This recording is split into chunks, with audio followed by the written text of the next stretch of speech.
à tous, merci d'être présents à ce webinaire Eau et Industrie organisé par Hydreos et par l'agence de l'eau Rhin-Meuse. Je me présente rapidement, je suis donc Guillaume Pontet, chargé de mission Eau et Industrie sur le pôle Hydreos. Je m'occupe donc de tout le volet industrie et je suis l'interlocuteur principal de cette thématique au sein du pôle dont nous aurons l'occasion de reparler dans quelques instants.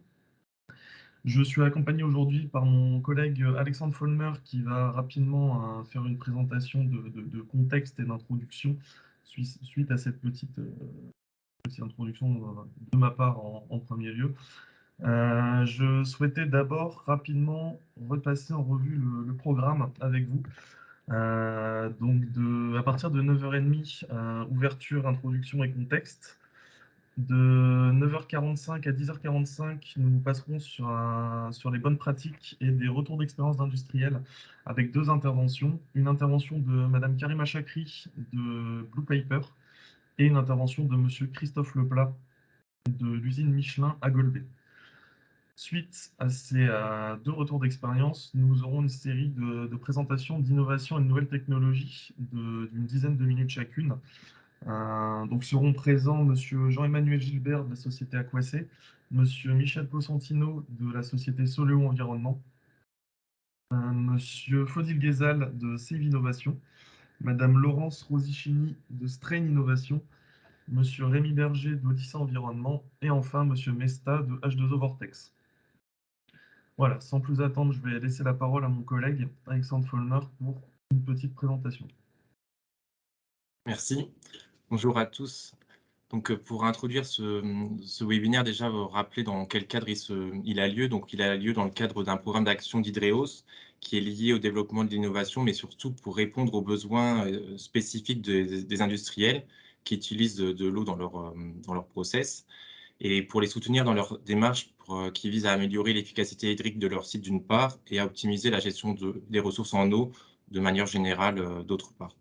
Donc, c'est-à-dire au-delà du site industriel également sur le foncier qui est autour de leur usine. Ce webinaire est organisé avec le soutien de l'agence de l'eau Rhin-Meuse, que nous remercions à ce titre. Et au niveau du contexte, donc on a quelques diapos suivantes. Mettre un peu de temps à apparaître, voilà. Elles mettent un peu de temps à apparaître de mon côté. Donc déjà oui, un mot sur Hydreos. Donc Hydreos qui est le pôle de l'eau du Grand Est. Donc notre objectif est d'aider la création de valeur ajoutée par l'innovation collective et le développement à l'export de manière à stimuler l'emploi avec donc sur la question, la thématique de la gestion durable de l'eau sur toutes ses formes. Et nos actions, ça peut être des actions collectives, des actions d'animation territoriale, des recherches de financement pour monter des projets collaboratifs innovants et ainsi que des événements. Donc aujourd'hui, on est dans le cadre d'une action collective, animation territoriale sur le bassin Rhin-Meuse et de contexte événementiel. On compte 170 adhérents cette année et de différents types, aussi bien entreprises, dont des industriels, des laboratoires de recherche publics, organismes de recherche et de formation, collectivités et autres. Au niveau du contexte, comme vous avez pu le voir dans l'invitation à ce webinaire, donc la raréfaction de la ressource en eau est susceptible d'entraîner des différentes conséquences dans les années à venir. Raréfaction qui est notamment accentuée par les conséquences du changement climatique.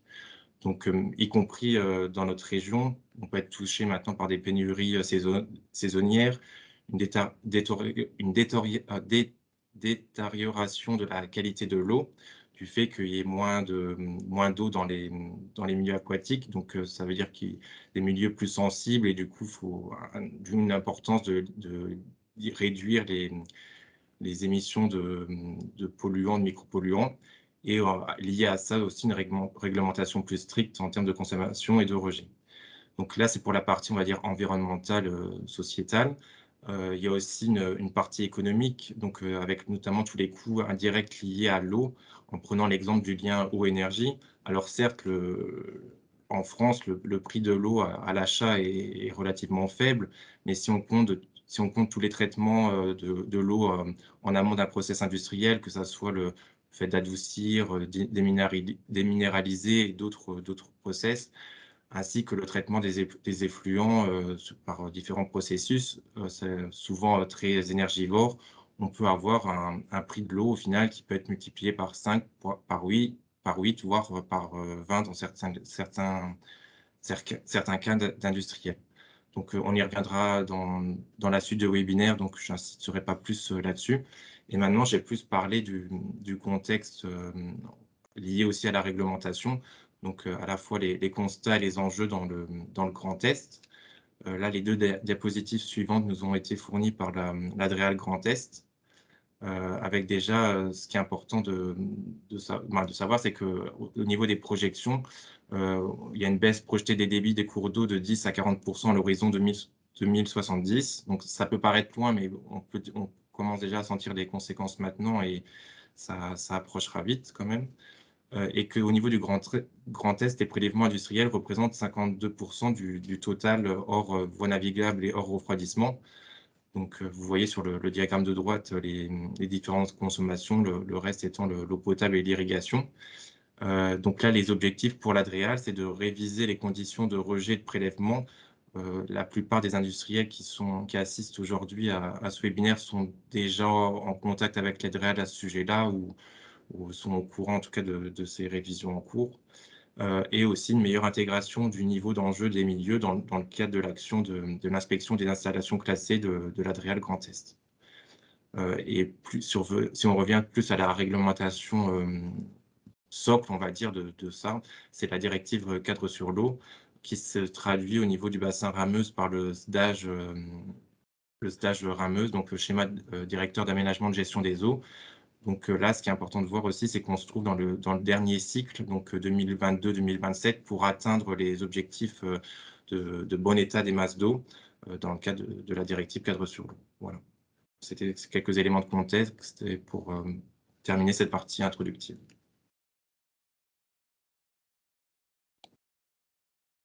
Hop, merci Alexandre.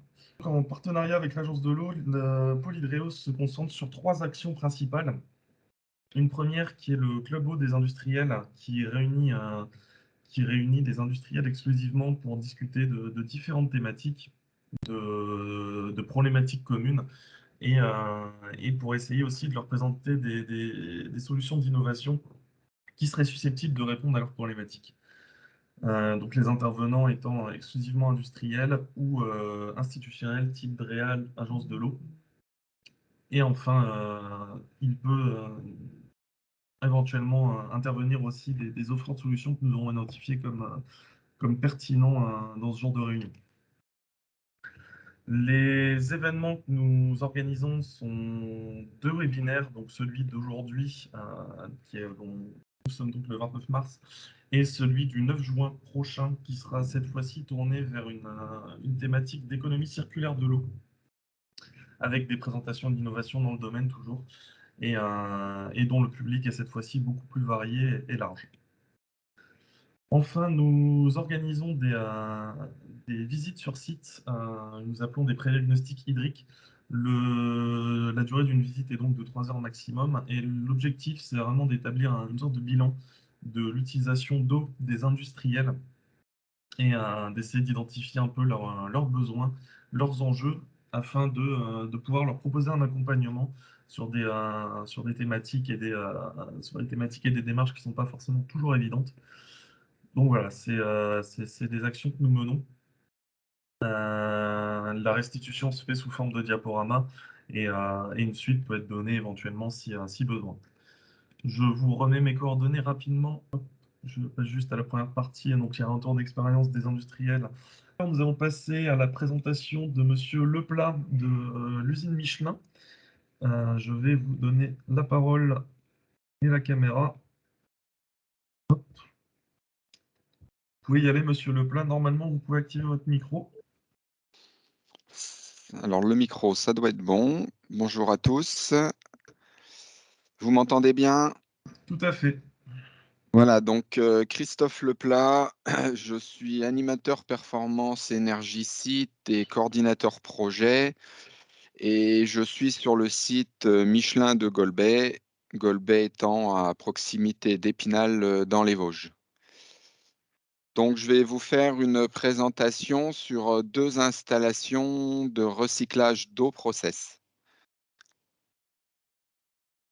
Donc, quelques éléments sur le site de Golbey. La surface totale terrain 152 000 m², 51 000 m² de bâtiment. Donc, c'est un site qui a été construit en 1968. On est à peu près 450 salariés. On produit 80 000 tonnes par an de produits métalliques transformés, ce qui veut dire que de notre site ne sort pas du tout des pneumatiques. On est une tréfilerie, donc on travaille l'acier qui rentre ensuite dans la constitution des pneumatiques. Et on est ISO 14001 depuis 2004. Donc, notre travail, c'est le tréfilage. Alors, je vais vous donner quelques informations sur qu'est-ce qu'est le tréfilage. Donc, ça signifie diminuer le diamètre d'un fil métallique par traction à travers une filière. Donc, une filière, c'est un petit élément en matériau très dur, en carbure, qui a une forme de cône. Donc, on a un diamètre à l'entrée, un diamètre à la sortie. Et en fait, on va tirer sur ce fil pour réduire son diamètre et l'allonger. Et dans notre cas, on passe d'un fil qui fait la taille d'un crayon, autour de 5 mm, à l'épaisseur d'un cheveu. On fait des fils qui vont jusque 0,1-0,2 mm de diamètre. Et pour voir le travail que l'on fait, ben, 1 mètre de fil à l'entrée, c'est 2 km à la sortie. Donc, c'est tout le travail du tréfilage et qui nécessite différentes opérations pour faire l'ensemble du process. Donc, avec ce fil, on va fabriquer différents produits. Donc, déjà, ce qu'on appelle des tringles tressés. Donc, c'est du fil d'acier recouvert de zinc. Et en fait, cette tringle, c'est un anneau circulaire qui va servir dans le pneumatique. Ça va être noyé dans la gomme et ça va servir à l'accrochage sur la jante. En fait, lorsque vous voulez démonter un pneumatique d'une jante, il faut utiliser un démonte-pneu parce qu'il y a une partie difficile à passer. Et en fait, cette partie difficile, bah, c'est la déformation de cette tringle qu'il faut que l'on fasse pour passer le rebord de la jante. Ensuite, on va fabriquer du fil zingué. Donc ça, c'est un produit semi-fini qu'on va envoyer dans un autre site pour fabriquer des tringles. On va fabriquer du fil laitonné. Donc c'est du fil d'acier qui a un certain diamètre, recouvert de laiton. Et en fait, ce fil, pour les étapes suivantes, va être envoyé également sur d'autres sites. Et donc, les assemblages, en fait, l'assemblage, c'est ce qui va faire ce qu'on appelle communément la carcasse du pneumatique. C'est tous ces petites fils, c'est tous ces petits fils d'acier qui rentrent dans la structure du pneumatique. Alors, en fonction des pneumatiques, vous en avez sur les flancs ou sur la bande de roulement. Et c'est un petit câble constitué de X fils. Ça peut aller de 2 jusqu'à 180. Alors, l'engagement environnemental du groupe, ça fait de longues années que le sujet est regardé de près par Michelin. Et pour le suivre et surtout suivre son progrès, on a un indicateur qui s'appelle l'IMEP. Et en fait, cet indicateur est constitué de 5 éléments. Chaque critère pèse 20%. Et en fait, on est noté sur une référence. La référence, c'est une année. Et là, ça a été réactualisé. L'année de référence, c'est 2019. Et en fait, en 2019, sur l'ensemble de ces critères, on passe à 100. Et l'objectif, c'est de suivre ces indicateurs et de progresser. Alors, ces indicateurs, c'est quoi? C'est la consommation des solvants, c'est la gestion de l'eau, c'est la gestion des déchets, c'est les économies d'énergie et c'est les émissions de CO2. Alors, j'avais une petite vidéo, je ne sais pas si on peut la lancer. Le focus on. Alors malheureusement, ça ouvre une page internet qui n'est plus accessible. D'accord. Alors moi, je sais pas comment je peux faire. Je vous la joindrai parce qu'en fait, Je pourrais la elle, rajouter au site. voilà, elle parle vraiment de la politique Michelin, de l'eau et des enjeux, surtout des engagements du groupe avec les actions à mener. Ça dure 2 minutes 30 et ça synthétise bien en fait tout ce qu'on fait pour atteindre nos objectifs. On a une cible 2030 et une cible 2050. Donc le recyclage d'eau process sur notre site, donc c'est l'objectif, c'est l'amélioration continue de notre indicateur IMEP. Et on a également local un indicateur en mètres cubes par tonne de produits finis. La consommation annuelle d'eau brute pour Golbey, c'est à peu près 350 000 mètres cubes d'eau par an, ce qui fait à peu près 1000 mètres cubes d'eau par jour. Et globalement, sortie station, on est autour de 700 mètres cubes par jour. Donc, je vais vous présenter deux systèmes. Un premier système qui est en service et un second système qui est chez nous déjà depuis un certain temps et qui, lui, est en phase de mise au point. Et puis, un dernier élément, on a eu une étude en cours pour voir la faisabilité de l'utilisation de l'eau de pluie. Donc, je vais revenir sur le premier système.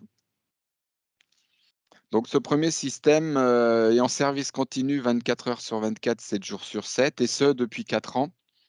Donc, c'est un système qui nous permet de recycler de l'eau process. Donc, c'est de l'eau qui était à 75 degrés, qui a servi à faire du lavage sur notre fil, sur laquelle, une fois utilisée, on a récupéré la chaleur via des échangeurs. Donc, elle revient, elle est autour de 25 degrés. Elle est à pH 7 et elle est polluée par un petit peu d'acide et des métaux. Donc, ce système est constitué de filtration par poche et d'osmose inverse. On a un potentiel de recyclage à peu près de 25 000 mètres cubes par an et on a un rendement actuel de 75%. Le retour d'expérience fait que c'est peu consommateur de produits chimiques, c'est peu consommateur de main-d'œuvre. Et ça fonctionne plutôt bien, très peu d'aléas sur cette installation. Et donc, cette eau, une fois traitée et filtrée, elle est utilisée actuellement en appoint-tour. Et donc, nous permet d'économiser à peu près 25 000 mètres cubes d'eau par an. Donc, ensuite, je vais vous parler du système 2. Donc, le système 2, c'est un système également de recyclage d'eau process. Donc là, c'est de l'eau de rinçage. Alors, sa particularité, c'est le pH qui est en dessous de 3. Donc, assez difficile à traiter. Et elle également, elle est chargée par des métaux dissous. Le potentiel de recyclage est à peu près de 75 000 mètres cubes par an. Le rendement devrait être autour de 70% également. Et pour nous, cette eau, ce qu'on souhaite en faire, c'est de l'appoint-tour, mais également de la réutiliser directement sur du process pour faire notre eau chaude process. Donc, les différentes étapes de ce projet, on a fait en 2019 une étude de faisabilité. 2019, étude, fourniture, mise en service du système. Donc, le système, on fait de l'oxydation, de la régulation de pH, de l'ultrafiltration et de l'osmose inverse. Et en fait, ce qu'on a découvert assez vite, c'est que le pH bas et certains métaux dissous nous posaient des problèmes au niveau de l'osmose. Alors, il y a eu un peu une période de stand-by avec la crise sanitaire. Et donc, depuis quelques mois, on a repris cette installation en main pour la faire fonctionner correctement. Et on est en train de mettre en place donc un module supplémentaire de traitement qui est sur la base de résine chélatante. Et en fait, ce système est en cours de montage. Donc, on va d'abord faire un test à petite échelle sur notre installation. Et si ça fonctionne, on fera une installation correctement dimensionnée pour mettre tout ça en service. Donc, j'ai un petit schéma ensuite. Donc voilà, en fait, c'est le schéma de l'installation. Vous voyez le fournisseur, hein, l'entreprise qui nous a fourni cet Excel qui s'appelle aujourd'hui Ovive. C'est une entreprise du nord de la France qui nous accompagne et qui nous avait déjà accompagnés sur le premier projet.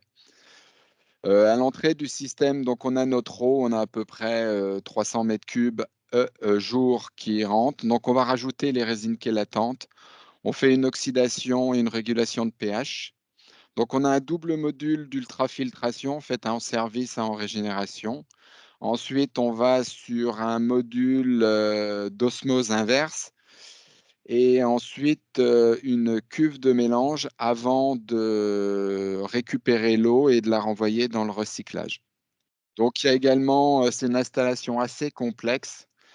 Toutes les phases de nettoyage, aussi bien de l'UF que de l'osmose, nécessitent l'utilisation et de faire des cycles périodiques. Donc, c'est tout le module qui est en bas à droite sur le graphique.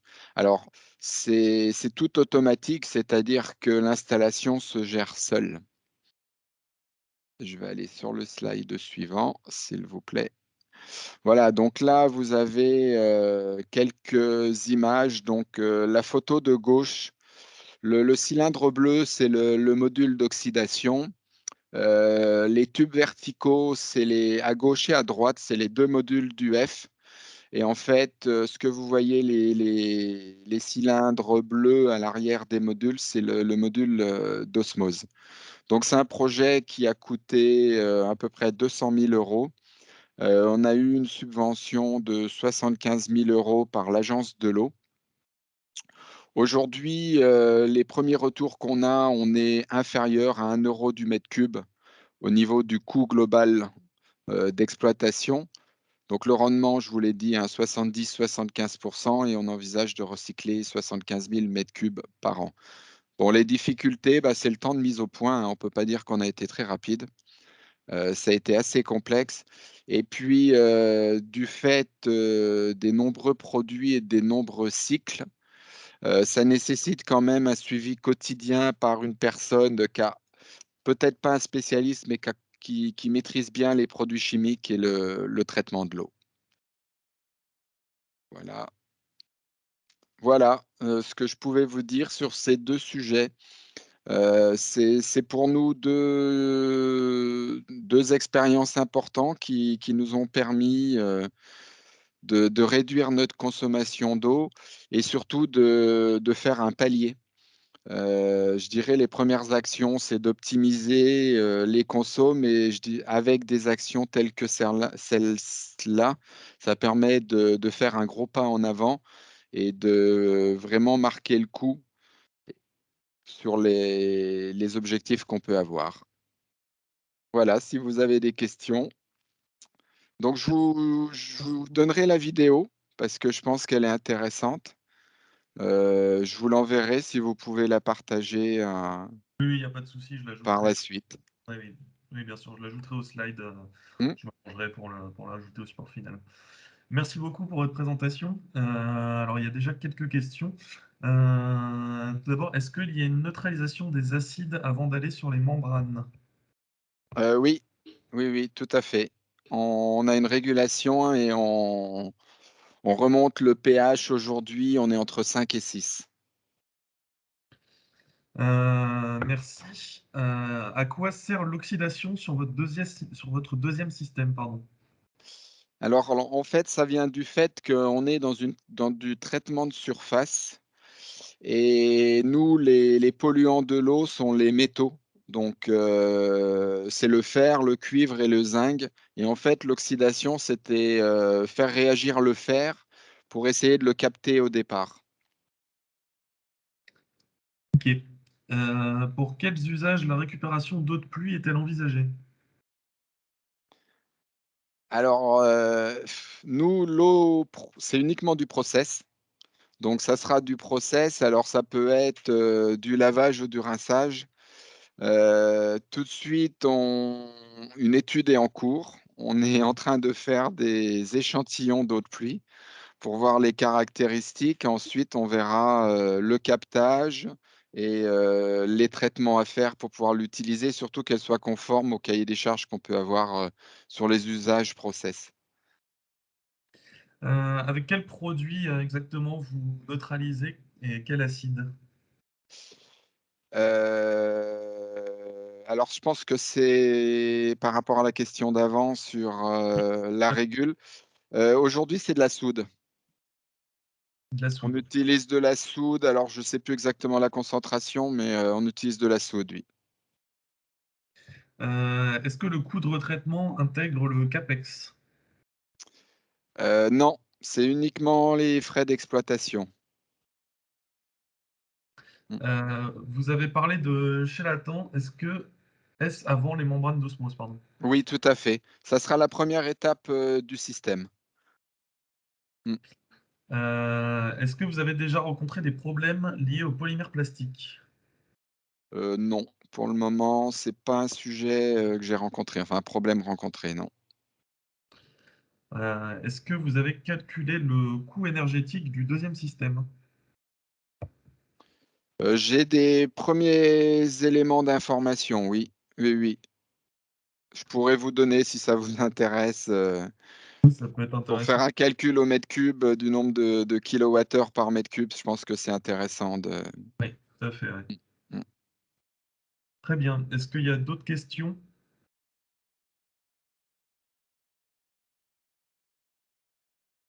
Apparemment non. Merci beaucoup, monsieur Leplat, pour votre présentation, qui sera, peut-être une dernière question.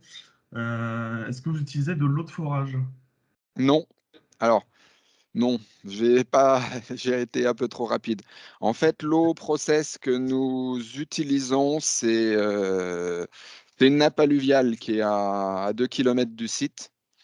Donc, on peut, pour ainsi dire, c'est pour ainsi dire l'eau de la Moselle que nous utilisons. Très bien. Bien, merci beaucoup, pour votre présentation et pour, le temps que vous avez pris pour répondre aux questions. Merci à vous. Je vais maintenant passer à la deuxième partie du webinaire, donc consacrée cette fois-ci à la présentation de solutions innovantes avec une série de présentations d'une dizaine de minutes, comme je vous le disais en début de réunion, qui sera lancée par Monsieur Jean-Emmanuel Gilbert de la société Aquacé avec une gestion des eaux industrielles via l'appréciation du coût global des usages de l'eau. Alors Jean-Emmanuel, je vais vous donner la parole. Je vous retrouve dans la liste. Voilà. Voilà, normalement, vous pouvez activer votre micro et votre caméra. Ok, bonjour à tous. Parfait. Est-ce que je peux prendre la main ou est-ce que c'est toi qui passes Ouais, les je vais slides? passer les slides. Ouais. Ok. Hop, voilà. Donc, bah oui, bah, slide suivante, puisque ça c'est le titre, hein. Donc, je vais présenter très rapidement à quoi c'est. Slide suivante. Donc, nous, on est des spécialistes de l'efficacité hydrique et de la digitalisation, tout simplement parce que, en fait, notre stratégie, c'est d'aller cartographier les flux, les usages et les traitements de l'eau de manière extrêmement précise à l'intérieur de toute l'usine et pas simplement en amont ou en aval, un petit peu comme ce qui était présenté tout à l'heure au niveau par la représentante de Blue Paper, c'est-à-dire qu'on va intégrer toutes les informations liées à l'eau. Et pour ça, on a développé donc une solution d'analyse de données en temps réel aussi, qui va prendre à la fois les sorties capteurs, mais aussi les statuts des installations, mais aussi la météo, les analyses de laboratoire, etc., les incidents, de manière à avoir une analyse intégrée. Voilà. Et ça, c'est ce qui nous a amené à avoir, en dehors de la présentation d'Aquacé rapidement, c'est ce qui nous a amené à avoir une vision assez différente sur le coût global de l'eau. D'un point de vue pratique, après, ben, on est basé à Limoges, on est une vingtaine de personnes. Et ensuite, slide suivante. Voilà, cette stratégie d'efficacité hydrique, c'est-à-dire principalement des interventions sur site de cartographie et de préconisation de solutions pour réduire les consommations, améliorer la productivité et réduire les pollutions émises, ben, on l'a développée dans tout type de secteur industriel, principalement des très gros sites. Et maintenant, on attaque les plateformes industrielles qui sont des systèmes complexes. et l'analyse de données. Donc notre solution est déployée déjà dans 140 sites sur 14 pays. Donc, ce que je voulais dire par là, c'est que effectivement, notre stratégie consiste à aller suivre la totalité du parcours de l'eau, du milieu naturel, en fait, parfois jusqu'au milieu naturel. Et c'est ça qui nous a amené à déployer, en fait, maintenant une nouvelle approche de l'évaluation du coût de l'eau. Parce que, en fait, lorsqu'on était en train de faire des préconisations de solutions, on nous disait souvent, oui, mais en fait, c'est pas rentable, le taux de retour sur investissement, si on fait tel ou tel type d'action, en fait, le TRI, il est de X années, donc on ne va pas le faire. On a des choses prioritaires, etc. etc. Et en fait, ça, c'est une vision qui est totalement erronée. Et c'est ce que je vais essayer d'aborder. Alors, bien sûr, en quelques minutes, ça va être un survol rapide et haute altitude, comme je dis souvent, mais on va faire comme ça. Alors, pourquoi parler de coût global de l'eau? Parce qu'en fait, vous le savez tous, exploiter 1 mètre cube d'eau, c'est-à-dire une tonne d'eau. Et donc ça veut dire qu'il faut pousser l'eau, donc ça va consommer beaucoup d'énergie, mais avant tout, il va falloir investir dans beaucoup de matériel. Donc on va avoir bien sûr tous les CAPEX et les OPEX qui sont liés. La deuxième point qui est extrêmement important, c'est que l'eau consomme énormément d'énergie et qu'en fait on a un lien qui est très très étroit entre eau et énergie. À la fois parce que l'eau consomme beaucoup d'énergie, comme je le disais, 1 mètre cube c'est une tonne, donc pousser, aérer, tout ça, ça prend beaucoup d'énergie. Mais aussi l'eau est utilisée pour l'énergie avec les réseaux vapeurs, des circuits froids, etc. etc. Et donc on va avoir en fait un lien direct eau-énergie. Troisième point, là encore de manière extrêmement rapide, l'eau comme elle est utilisée pour nettoyer, pour refroidir, pour diluer, pour transporter comme ingrédient, etc., etc., dans la réalité, elle impacte la quasi-totalité de la performance industrielle. Et là, ce n'est pas une question de quantité-qualité, ce n'est pas une question de milieu naturel, on va dire, c'est une question simplement de maîtrise. Ici, il y a un exemple ultra basique sur le dépôt de tartre, mais ça aurait pu être du biofilm ou ça peut être des micropolluants, j'évoquerai ça tout à l'heure, qui font que derrière, en fait, on a une réduction de la performance industrielle. Bon, voilà, ici, c'était simplement pour illustrer. Et maintenant, si on rentre un peu plus dans le détail, nous, qu'est-ce qu'on a appelé coût global? On va avoir d'abord, bien sûr, les coûts directs qui sont liés à l'usage de l'eau, donc avec la pointe de l'iceberg qui est le coût matière. Donc ça, c'est assez facile à récupérer, en fait, généralement. On va avoir des factures avec des mètres cubes et puis des euros. Alors, ça peut être des taxes, ça peut être une facture d'approvisionnement, etc., etc. Mais grosso modo, c'est à peu près traçable. Ensuite, on va avoir derrière tous les investissements qui sont nécessaires en fait pour exploiter tout simplement l'eau. Donc, voilà, en termes de personnel, d'énergie, des réactifs, pour l'approvisionnement, pour la production des eaux techniques, et puis derrière, bien sûr, pour le traitement. Mais en fait, le plus gros coût pour un industriel, il est généralement pas là du tout. Il est dans ce qu'on appelle les coûts indirects, c'est-à-dire en fait sa performance. Quelques cas extrêmement basiques, des baisses de productivité, par exemple, tout à l'heure on était avec un industriel du papier, voilà, nous on a travaillé aussi pour l'industrie du papier, on va se retrouver avec au niveau de l'humidification de la feuille de papier en sortie en fait dans la machine à papier, il y a des asperceurs, mauvaise gestion de la qualité de l'eau, bouchage des buses et donc du coup mauvais taux d'humidité, rupture de la feuille de papier. Arrêt, on rebobine, etc. Bon, là, ça c'est un coût qui est dû à l'eau. C'est un coût qui est dû à la mauvaise gestion de l'eau.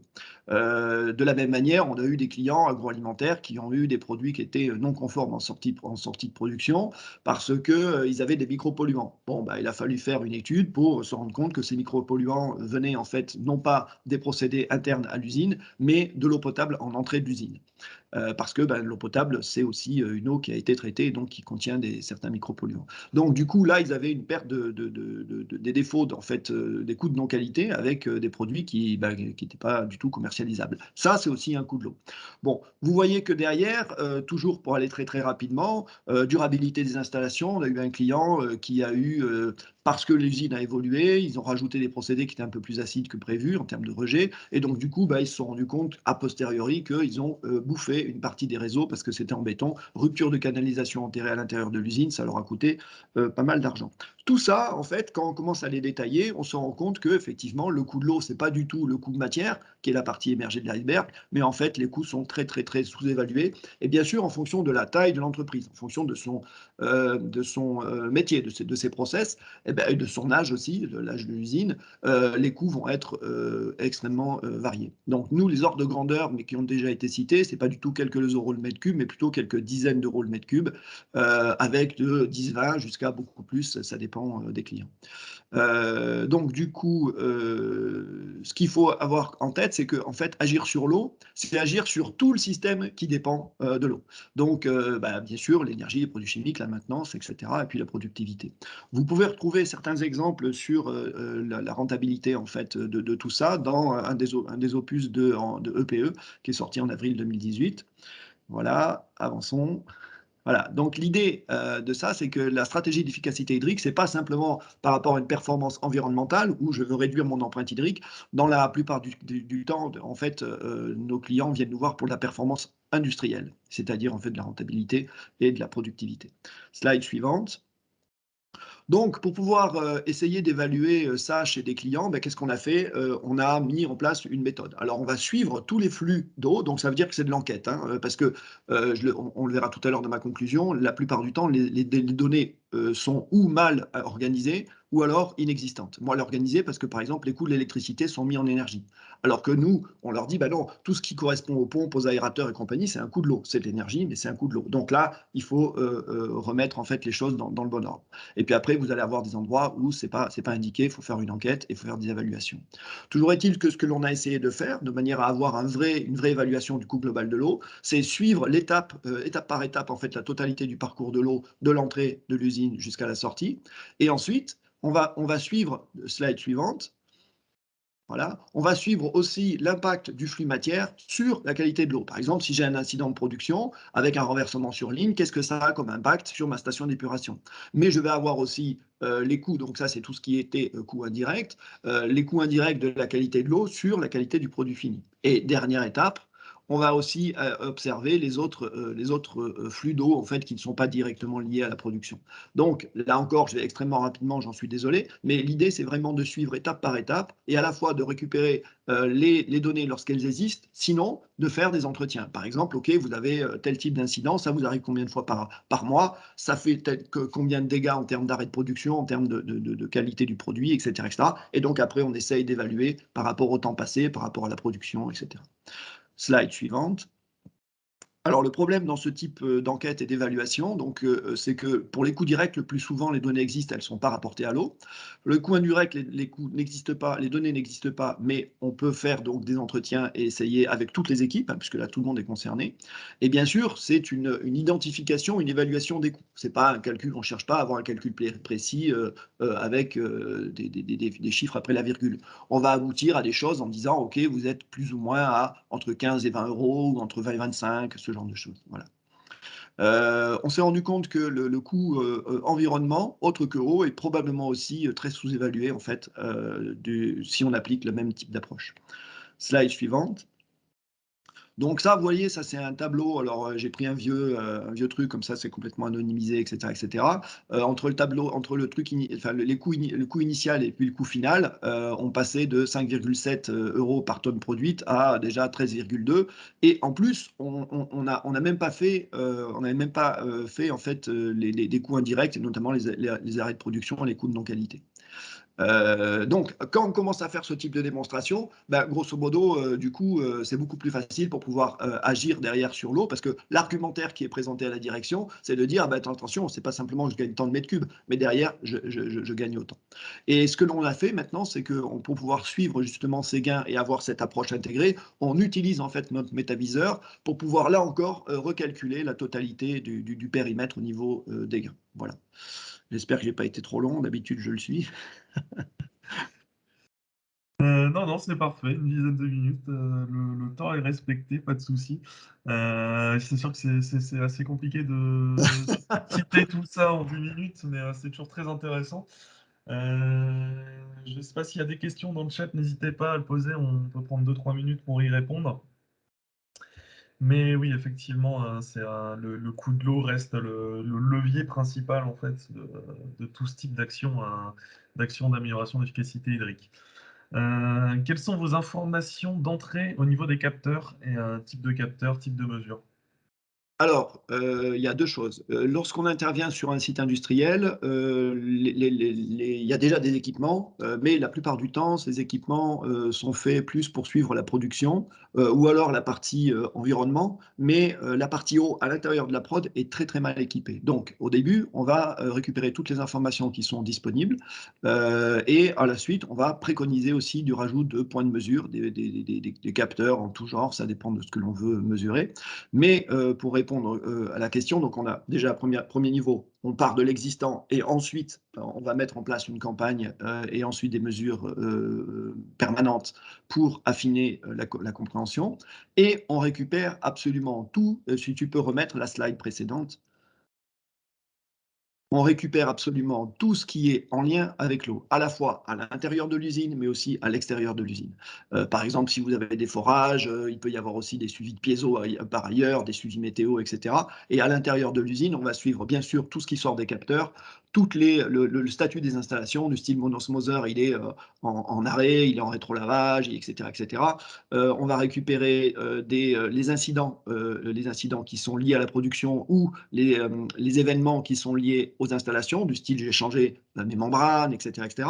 Parce qu'en fait, on récupère pas simplement les données, mais on récupère aussi le contexte. Pourquoi? Parce que lorsqu'on fait une étude a posteriori, en disant dans les 6 derniers mois, quelle a été ma quantité, ma consommation spécifique, ce qu'on voyait tout à l'heure, X mètres cubes à la tonne produite, pourquoi est-ce que j'ai des variations? Pourquoi est-ce qu'à un moment donné, j'ai eu une cassure dans la courbe, etc., etc. Donc, on récupère toutes les données sorties des capteurs, sorties des analyses de laboratoire, que l'on réintègre, en fait. Nous, on est dans des bases de données dites en série temporelle. Donc, on est à la fréquence de la minute et à chaque fois, c'est grosso modo géolocalisé et puis horodaté. Donc, on peut avoir aussi des informations qui arrivent 3 semaines plus tard de laboratoire et qui sont réintégrées dans la base de données au bon endroit, au bon moment. On va avoir aussi des observations terrain avec des déclaratifs qui sont des petits formulaires sur lesquels les personnes peuvent mettre à la fois du texte ou alors des mesures. Je suis allé sur la station d'épuration, le pH il était de temps, etc., etc. Donc nous, on essaye de récupérer la totalité de ce qui couvre en fait la question de l'eau. Et bien sûr, ça ne se fait pas en un claquement de doigts parce qu'au départ, les entreprises ne sont pas ou très peu organisées par rapport à ça. Au contraire, la data de l'eau, elle est généralement répartie dans plein de services différents et dans plein de systèmes différents. Et c'est ça qui ne permet pas aujourd'hui d'avoir une vision intégrée. D'où l'utilisation de métaviseurs ou qu'on va qualifier aussi de jumeaux numériques qui est dédié en fait à ce type de sujet. Merci beaucoup. Je vois qu'il n'y a pas d'autres questions. Allez, c'est une dernière. Est-ce qu'il y a un système d'intelligence artificielle pour analyser l'ensemble des données et sortir les indicateurs en automatique rapidement? Alors, 2 niveaux. Premièrement, je vais faire ça sous la forme de blague. Utilisez déjà l'intelligence humaine, vous aurez vous aurez résolu 99 de vos problèmes. Parce que ce que l'on rencontre sur le terrain, c'est principalement, et nous, c'est ce qu'on fait en continu, du génie des procédés. D'accord? On va faire des calculs de type génie des procédés en comparant théorie par rapport à la réalité. Et là, déjà, on voit énormément de choses et on résout énormément de problèmes. Après, notre système est déjà et a été pensé, quand on l'a lancé il y a maintenant 6-7 ans, déjà en fait structuré pour pouvoir faire tourner les outils d'intelligence artificielle. Et donc, dans certains cas, lorsque ça nous semble utile, oui, on le fait. On a même un partenaire en fait qui s'appelle DataSwati qui est spécialisé là-dedans, parce que l'intelligence artificielle, de l'analyse de flux de données, en fait, c'est un véritable métier. Nous, on est vraiment des gens de l'eau au départ. La data est un outil pour nous, d'accord? C'est pas notre métier. Notre métier principal, c'est l'analyse en fait de l'eau. Donc oui, on utilise aussi de l'intelligence artificielle, mais par exemple pour pouvoir identifier de manière, on va faire du machine learning pour pouvoir identifier en fait de l'apprentissage automatique, pour pouvoir identifier des empreintes d'événements et constituer des bibliothèques automatisées en fait d'événements. Et ensuite, à partir de ces événements, on va pouvoir relier les événements aux conséquences en termes de consommation ou de rejet, et petit à petit en fait améliorer la compréhension de ce qui se passe concrètement dans l'usine. Merci beaucoup. On va pouvoir passer à la présentation suivante. Les questions restantes, si vous en avez, je vais les récupérer, éventuellement les poser à la fin du webinaire s'il reste un peu de temps, et, ou alors vous envoyez la réponse plus tard par mail. Merci donc Jean-Emmanuel pour cette présentation. Nous allons maintenant passer à Monsieur Michel Consentino, qui va nous parler de l'application des éolytes naturelles dans le traitement des eaux industrielles. Je vais juste vous donner la parole. Alors, Monsieur Consentino a un petit souci pour voir les diapositives. Donc, on va essayer de se débrouiller quand même. Voilà. Hop, voilà, normalement, vous pouvez prendre la parole et activer votre caméra.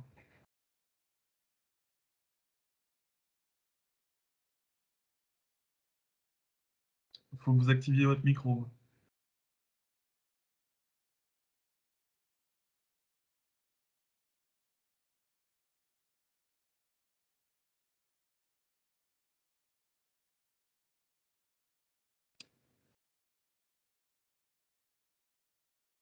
Monsieur Cosentino, vous pouvez activer votre micro.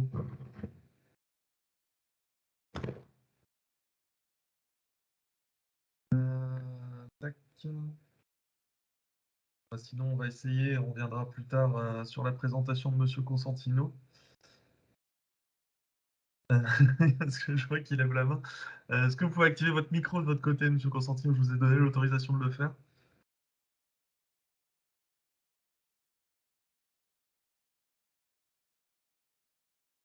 Bon, on va passer à la présentation de Monsieur Guézal, on reviendra sur la vôtre dans un petit moment.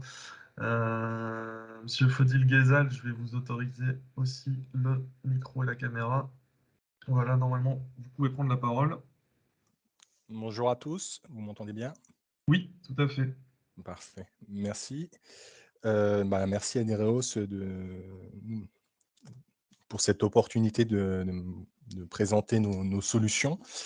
Du coup, on peut passer sur la première slide sur l'entreprise, donc la slide suivante. Voilà. Donc chez Save Innovation, nous, notre motivation, c'est d'accélérer la transition vers des réseaux d'eau intelligents avec des solutions technologiques dédiées. Donc, petite structure qui gère l'ensemble de la chaîne. On est de la conception à la commercialisation de ces solutions-là.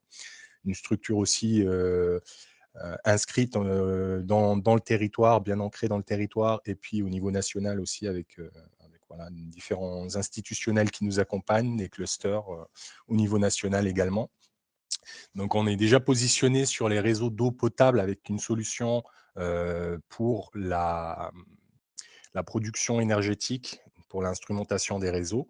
Et aujourd'hui, l'offre dont je vais parler, c'est la Smart Picogène, donc slide suivante, qui est en fait une solution clé en main pour le diagnostic permanent des réseaux. Donc, solution autonome pour le diagnostic permanent des réseaux d'eau. On va retrouver la brique énergétique, donc avec une turbine qui va venir produire l'électricité générée au travers des flux d'eau qui passent dans la canalisation. Et puis derrière, on a un manchon smart où on va retrouver en fait un système de cassette amovible avec différentes fonctionnalités, les capteurs pour les mesures physico-chimiques, la communication des données et le stockage énergétique.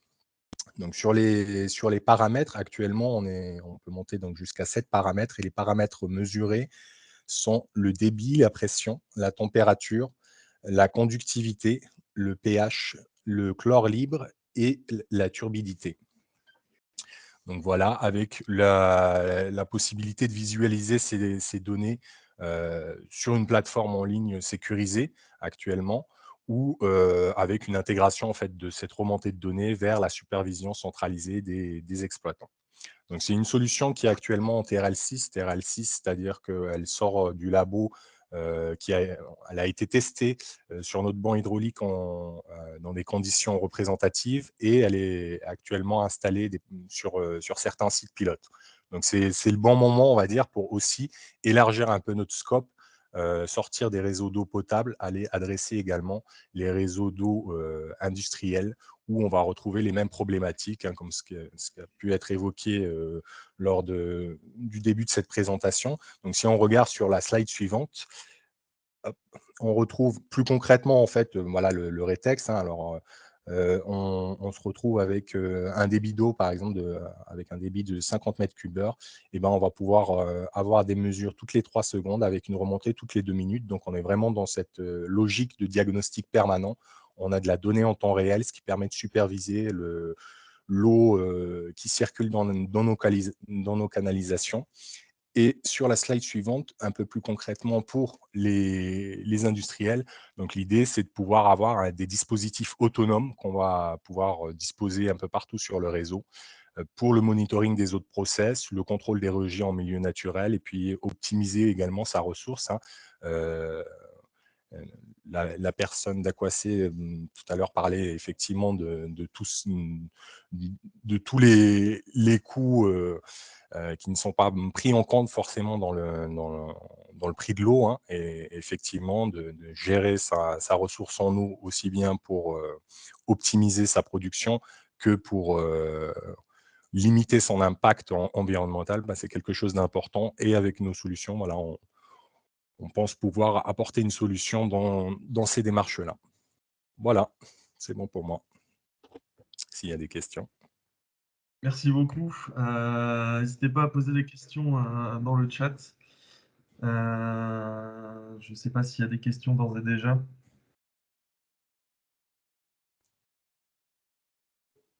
Sinon, on pourra les poser plus tard, hein, le temps de les formuler, il n'y a pas de souci. Y a-t-il des consommables pour les mesures? Alors, on est sur des systèmes justement où on n'a pas de consommables. On va être sur de l'optique, de la conductivité, des choses comme ça, pour éviter d'avoir à rejeter l'eau en dehors de la cana. En fait, on a un système hydraulique au sein du dispositif qui permet de faire les mesures, notamment qualité. Donc, on va récupérer l'eau de la canalisation, le faire passer dans une chambre pour les mesures qualité et puis le réinjecter derrière dans la canalisation. Donc, il n'y a pas de perte d'eau. Et peut-être, Oui, allez-y. J'allais dire peut-être une mention supplémentaire au niveau du dispositif. Donc, je parlais de modularité avec des cassettes amovibles. Il y a aussi une question d'évolutivité, on va dire, du système. C'est-à-dire que là, les 7 paramètres qu'on a actuellement, on peut imaginer avoir d'autres paramètres plus proches des besoins qu'on peut retrouver au niveau industriel avec le suivi de paramètres chimiques qu'on pourrait avoir sur ces eaux-là. Est-ce que vous faites une mesure du chlore ampérométrique? Oui. Est-ce que des remplacements périodiques de sondes sont à prévoir et quelle maintenance sur les systèmes? Alors, on est sur des. En fait, on n'est pas fabricant des capteurs, hein, ça va être des capteurs industriels de différents fabricants qu'on vient intégrer dans le système avec une électronique de pilotage derrière pour optimiser, on va dire, les mesures, la remontée de données, ainsi de suite. Et sur ce type de capteur-là, donc on est actuellement sur une maintenance, on va dire, ou un recalibrage de l'ordre du mois. Et l'objectif, c'est d'élargir ce délai à, on va dire, de manière optimiste à l'année, avec notamment un système de suivi en fait, logiciel du fonctionnement des capteurs. Vu qu'on est sur un système multiparamètres, on peut avoir aussi une corrélation entre les différentes mesures pour pouvoir justement corriger des erreurs de mesure qu'on pourrait avoir sur les capteurs. Merci. Est-ce que ce procédé fournit l'électricité pour tous les moyens de mesure ou est-ce qu'il faut une alimentation extérieure? Alors, c'est l'idée, hein, on est sur un système autonome, donc la turbine fournit l'énergie pour l'ensemble des capteurs du dispositif. Ouais. Et la télétransmission aussi, la communication, l'envoi de données. Est-ce que les consommations journalières, heure par heure et par semaine sont transmises au serveur? Oui, tout à fait. On a effectivement les données de mesure qui vont être remontées, hein, des différents capteurs, plus les données de fonctionnement de l'équipement, donc la production électrique de la turbine, les RPM, les différents indicateurs de fonctionnement de l'équipement sans remonter également sur la supervision. Est-ce que tous les paramètres physico-chimiques peuvent être analysés? Est-ce que ce système est applicable dans les eaux chaudes chargées en produits chimiques ou en matière en suspension? Alors, comme je l'ai dit, on est effectivement sur une solution qui est en phase de déploiement sur site pilote. Donc là, actuellement, on a été plus installé sur de l'eau potable.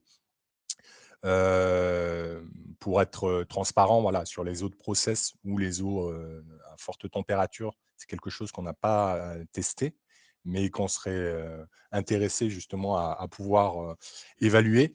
Mais clairement, on est au niveau des matériaux utilisés et puis des différents capteurs, on est sur des dispositifs qui devraient pouvoir fonctionner aussi sur des eaux industrielles, sachant que les capteurs sont initialement des capteurs qui viennent de l'industrie. Encore 2-3 questions. Est-ce que la transmission se fait par réseau GSM ou un autre type de réseau?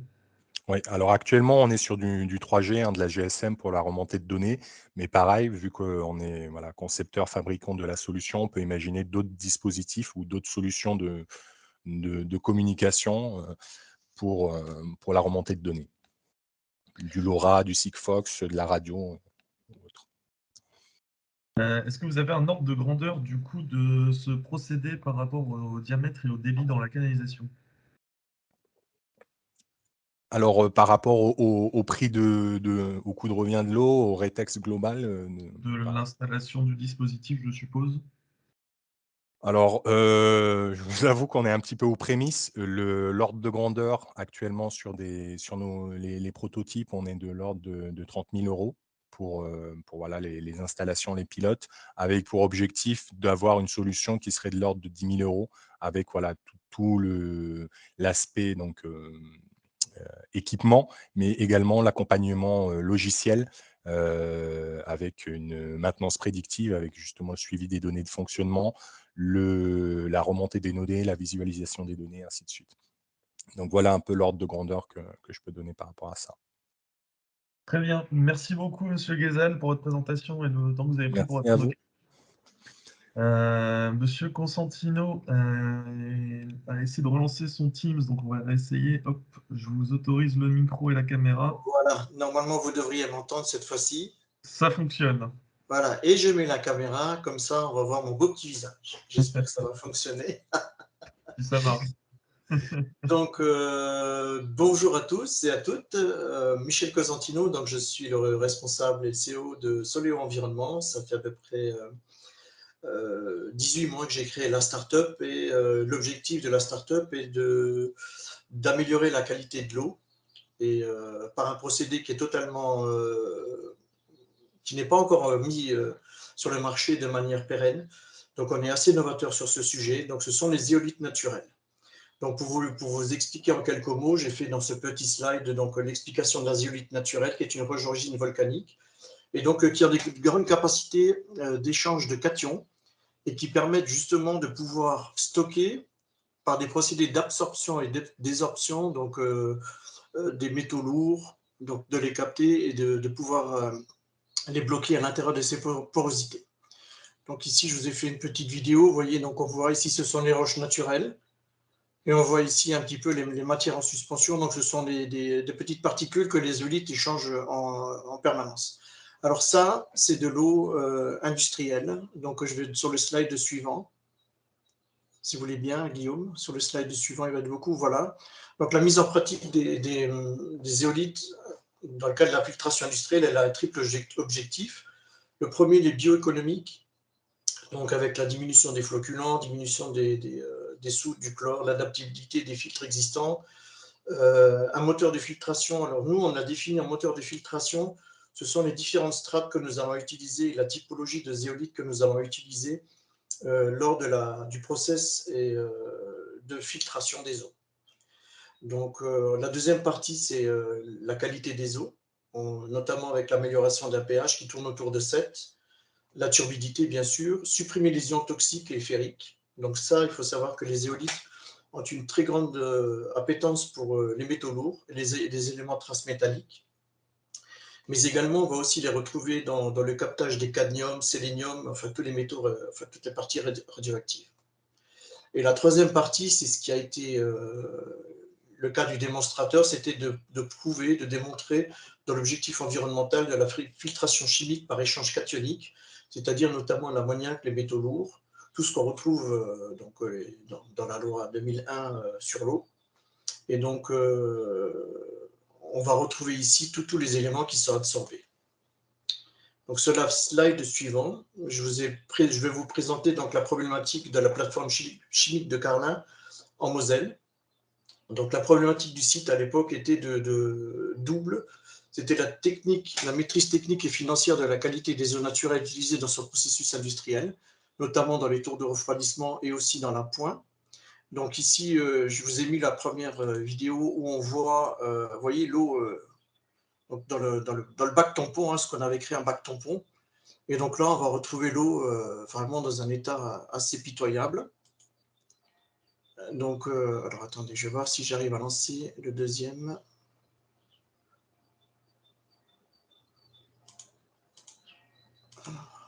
Non, là, j'ai pas accès. Est-ce que vous arriveriez, Guillaume, à lancer celui du milieu, s'il vous plaît? Alors, la deuxième vidéo, je n'arrive pas à lancer, malheureusement. D'accord. Ben, écoutez, on va passer sur la troisième. Voilà, et après 4 heures de microfiltration, voilà le résultat. Donc, ce qui manque ici, c'est la partie bac de filtration à l'azéolite. Donc, voilà, on avait nettoyé l'ensemble. Donc, l'objectif de l'essai d'octobre 2020 était de mettre en œuvre un démonstrateur qui prouve et qui démontre l'efficacité du protocole de microfiltration azéolite. Donc, on a réussi, et l'unité de microfiltration, on a défini et vérifié le protocole de filtration et qui a été accepté par les collaborateurs d'Arkema Carlin en charge des procédés industriels. Donc, à ce jour, on est toujours en phase de pourparlers, parce que c'est un projet qui est quand même assez ambitieux. Et donc, ça nécessite encore des essais complémentaires avec des validations de processus. Donc, il faut savoir que cette eau, elle est directement captée dans les nappes phréatiques et c'est utilisé dans le processus industriel.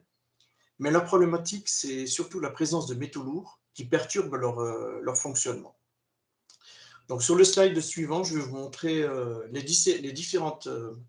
si vous voulez, Guillaume, passer au slide suivant. Bon, c'est affiché chez moi, ça peut mettre un peu de temps à s'afficher. Ah, voilà. Alors, j'attends un petit peu. Je suis dessus. Alors, sinon, moi, je peux le commenter, je l'ai en double chez moi.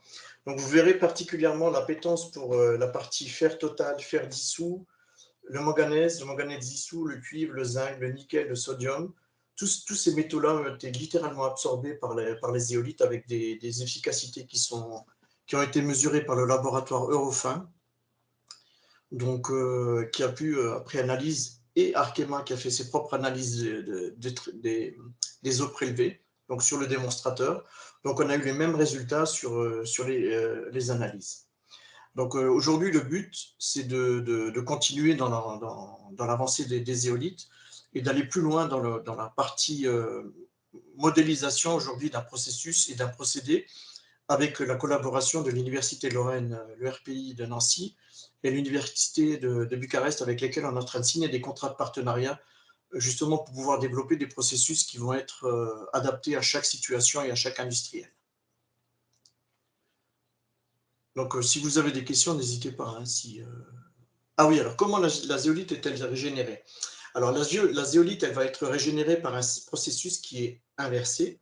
Donc, on récupère ces zéolites et on les passe par un système de haute température et on va se débarrasser, on va les régénérer et on va pouvoir les réutiliser. Les débits qui sont envisageables, ils sont toutes dimensions. Ça va de 120 m3 jusqu'à ici 1500 m3. Donc, sans souci, on peut adapter à n'importe quel. Après, c'est des dimensionnements de filtres qu'il faut envisager. Donc, ça, c'est important aussi de le préciser. Il n'y a pas de limite. C'est les filtres, le nombre de filtres qu'on va rajouter. Et donc, ce sont des calculs mécaniques qu'on effectue de prime abord. Un point assez important aussi sur les éolites, c'est qu'aujourd'hui, on est pratiquement proche de 4 microns en microfiltration, ce qui est parfait. Et donc, on est, on va dire, dans la même démarche, mais à des coûts moindres par rapport à des systèmes de type résine ou osmose inverse, qui, elles, sont plus complexes à mettre en œuvre. Oui, on peut le faire aussi sur produits phytosanitaires, tout à fait. On peut l'utiliser aussi dans les processus de... Alors, on a aussi essayé sur des processus de méthanisation, justement. On a travaillé sur les produits phyto pour pouvoir les absorber, puisque ça reste toujours des produits chimiques, comme l'ammonium ou l'arsenic, encore d'autres produits. Donc oui, elles les captent, elles sont très friandes. Merci beaucoup, Monsieur Cosentino. 2-3 questions pour vous. Quel débit de traitement on peut envisager avec votre solution?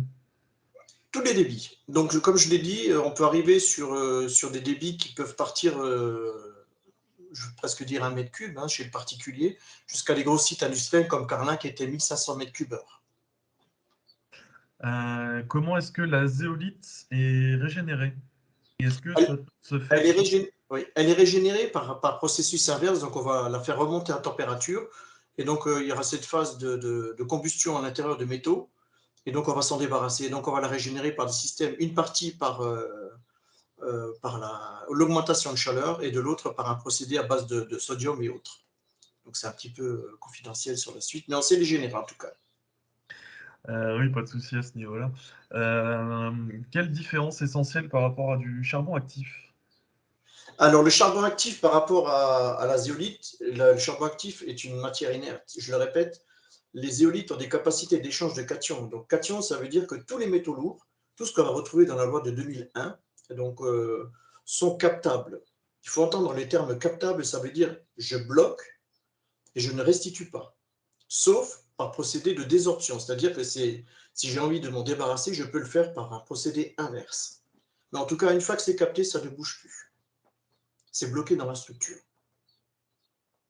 À titre indicatif, si je prends 1 gramme de zéolite, si je prends toutes les pores et les porosités, je les mets bout à bout, vous voyez, je fais une chaîne, j'ai une surface de contact de 900 mètres carrés, ce qui est quand même pas mal pour 1 gramme de zéolite. Quelle méthode de régénération de zéolite utilisez-vous sur le site de Carling? Alors, pour l'instant, on est encore en phase d'essai. Donc, on est en train de discuter avec Carlin pour mettre en place un plus gros démonstrateur. Donc, ce seront 6 filtres de 15 tonnes chacun. Et donc là, on va faire un essai sur 3 mois. Et le ratio eau produite, eau usée envisagé? 97%. Est-ce que vous avez fait des essais sur l'eau potable? Oui, on a fait des essais sur l'eau potable et notamment sur les eaux de montagne, donc pour la présence d'arsenic. Donc il faut savoir que l'arsenic dans les eaux de montagne sont limités à 10 microgrammes, donc il ne faut pas dépasser 10 microgrammes. Et lors des essais, on en a fait 3 sur filtre, et dont un sous pression, et les 3 ont été favorables et on a abattu, on était inférieur à 10. Très bien. Merci beaucoup, Monsieur Cosentino, pour cette présentation. Désolé un petit peu pour le petit cafouillage. Pas de souci, les soucis techniques, ça arrive, on ne peut pas les prévoir. S'il y a d'autres questions, n'hésitez pas à les poser dans le chat. On reviendra dessus en fin de webinaire s'il reste du temps, ou alors je les transmettrai à M. Cosentino. Peut-être une toute dernière pour clôturer. Est-ce que la réduction du taux de radium dans l'eau potable avec 900 mètres cubes jour est possible? Oui, je répète encore une fois, oui, c'est une question de dimensionnement de filtre, c'est tout. Très bien, Donc, ce merci. sont des calculs que nous faisons, hein. Donc, ça, c'est fait avec le laboratoire universitaire. Donc, on a des modèles mathématiques et nous, on les met en place et on pratique. Donc, et à partir de là, on va déterminer une masse filtrante et on va pouvoir dire qu'on va pouvoir régénérer cette eau. Merci beaucoup, Monsieur Cosentino. Nous allons maintenant passer à la présentation de Strain Innovation avec Madame Laurence Rosicini, qui va nous parler de la symbiose industrielle et des échanges de flux d'eau entre les plateformes. Alors, le temps que je vous trouve dans la liste. Tac, tac, hop. Et voilà, vous avez l'autorisation de la caméra et du micro. Oui, c'est bon. Bonjour à tous. On vous entend, c'est parfait. Allez-y. Donc notre intervention, elle est moins sur des solutions innovantes que sur un retour d'expérience ou en tout cas une présentation de ce qui se fait aujourd'hui dans le monde de la réutilisation d'eau industrielle. Vous pouvez passer à la suite sans problème. Donc je vais vous présenter des échanges de flux d'eau qui ont lieu sur des plateformes industrielles, 3 cas d'études qui sont issus du projet européen en cours Ultimate auquel Stran Innovation participe. Donc en préambule, je vais me permettre de présenter rapidement Stran Innovation et nos activités. Donc Stran Innovation, nous sommes un start-up studio qui monte et gère des start-up en propre. Donc nous nous appuyons sur nos collaborateurs et puis également sur nos partenaires, notamment des projets européens pour ce faire. Donc on travaille dans 4 domaines essentiellement: l'économie circulaire, l'eau, l'industrie et les sciences du comportement. Actuellement, nous montons un projet de start-up, donc nous montons une start-up qui est spécialisée dans la réutilisation des eaux quelles qu'elles soient, et qui est en lien étroit avec, les projets européens, eau auxquels nous participons et dont je vous ai mis un exemple, donc en bas de slide. Alors Ultimate, c'est un projet européen de 17 millions d'euros, 28 partenaires, qui est concentré sur la démonstration de technologies innovantes pour la symbiose industrielle. L'objectif, c'est de valoriser les effluents industriels sur les 3 volets qui sont la réutilisation de l'eau, l'extraction et la valorisation, d'énergie à partir de ces effluents et l'extraction et l'exploitation, la valorisation des matériaux, des composés, d'intérêt qui peuvent se trouver, dans les effluents. Dans le projet européen, on développe 9 cas d'études, dont bien souvent qui sont associés à des unités pilotes. J'ai choisi de vous en présenter 3, donc qui sont, les cas d'études de Tarragona en Espagne, Rosignano en Italie et puis Kalundborg au Danemark.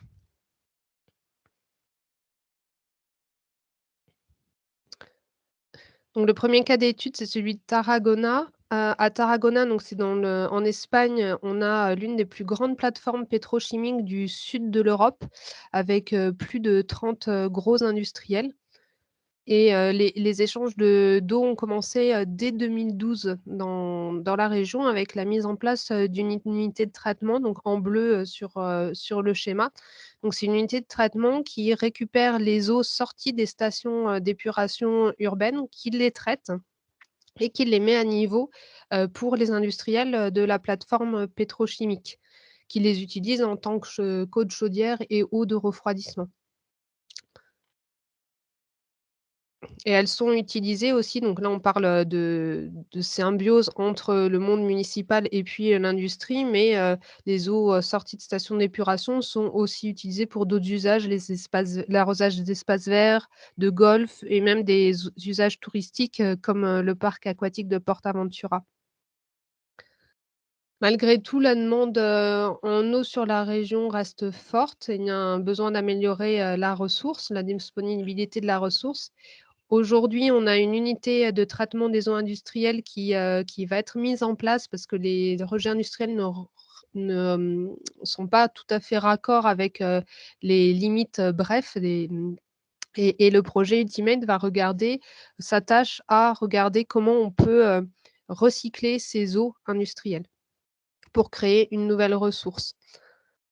L'objectif, c'est d'augmenter le taux de réutilisation de l'eau de la plateforme de 20 et on est en train de tester donc un traitement innovant qui va coupler l'osmose inverse et la distillation, membranaire à la sortie, de l'unité de traitement d'eau industrielle pour permettre, leur réutilisation.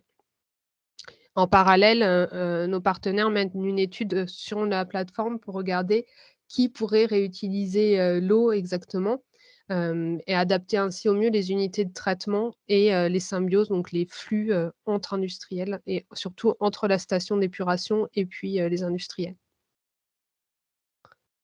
On peut passer, à la suite, merci. Deuxième cas d'étude qui est développé, au cours de ce projet donc, Ultimate, c'est le cas d'étude de Rosignano. Donc là, on est sur un complexe chimique, qui regroupe, diverses unités de production, de Solvay. Et à nouveau, on a un exemple de synergie entre les municipalités et l'industrie. On a depuis 2001 les municipalités de Cecina et Rosignano et Solvay qui se sont associées pour faire baisser la tension sur la ressource en eau potable. Ça devenait, vraiment un sujet, dans la région. Les eaux usées des 2 municipalités sont traitées et ensuite, de la même façon qu'à Tarragona, en fin de compte, envoyées sur une unité, de mise à niveau, pour que l'eau soit mise à niveau pour les process, de Solvay. Donc Solvay réutilise cette eau. Ce qui est intéressant dans cette synergie, c'est que Solvay, en toute rigueur, n'a pas besoin, d'eau puisqu'ils ont, des puits, sur leur site qui fournissent une eau, de très bonne qualité. Mais la continuité, de l'activité économique sur la région est assurée par cette synergie parce que Solvay, fournit de l'eau potable à la municipalité qui, en échange, lui fournit son eau usée, traitée. On peut passer au slide, suivant.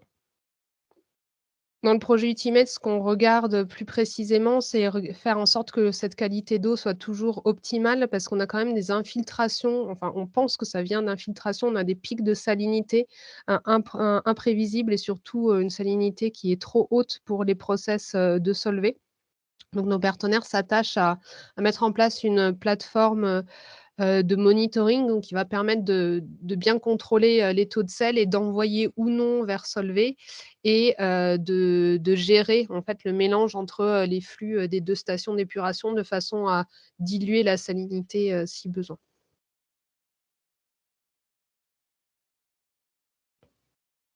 Je vous laisse passer à la suite.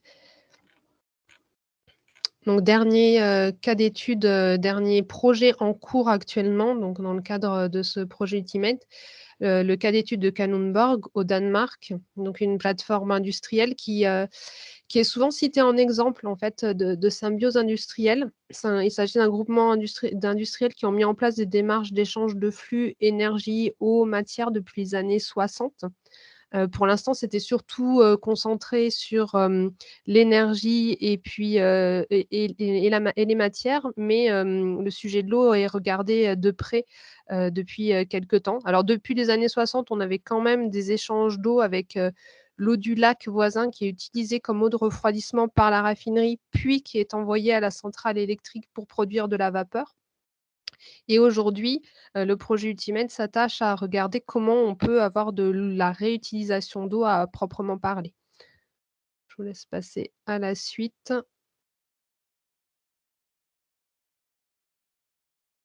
On va même passer directement au slide suivant. Voilà, alors si on regarde le petit schéma circulaire qui représente le travail fait sur Ultimate, aujourd'hui, les eaux industrielles sont traitées donc, dans l'unité Novozymes. Elles sont traitées sur une unité de traitement d'eau industrielle. Elles sont envoyées ensuite à la station d'épuration urbaine.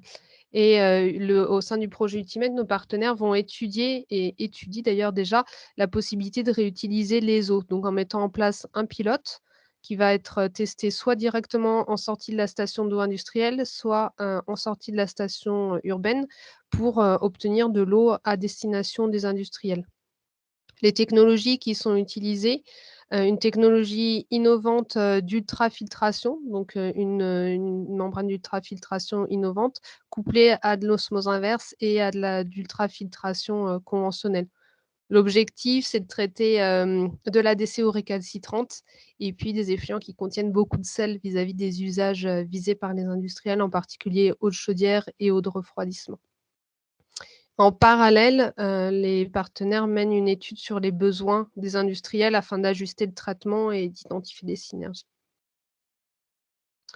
Voilà, donc j'arrive au bout de la présentation.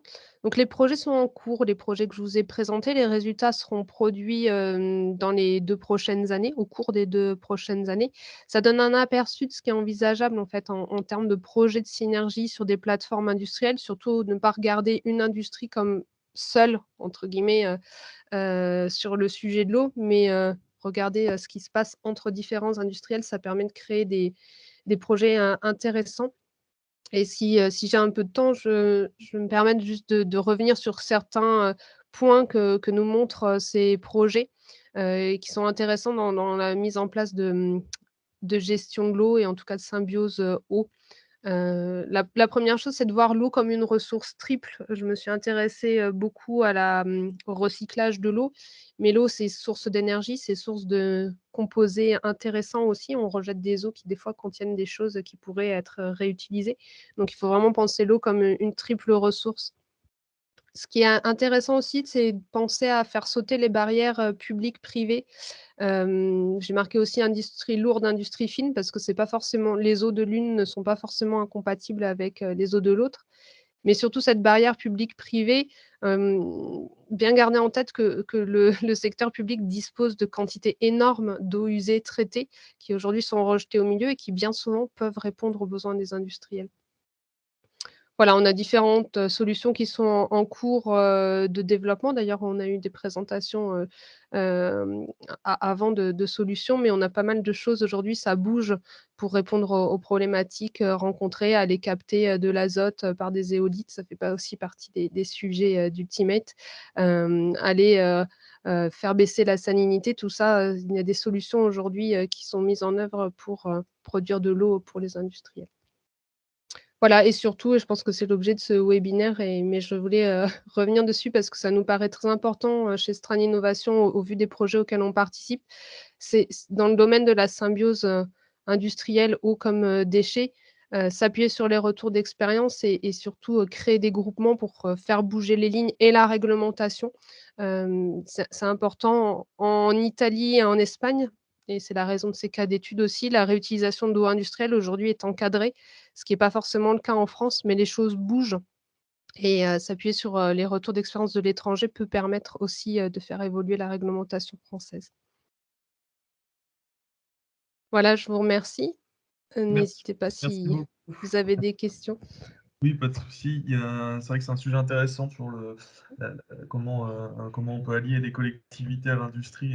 C'est pas forcément quelque chose qui est fait beaucoup en France, effectivement.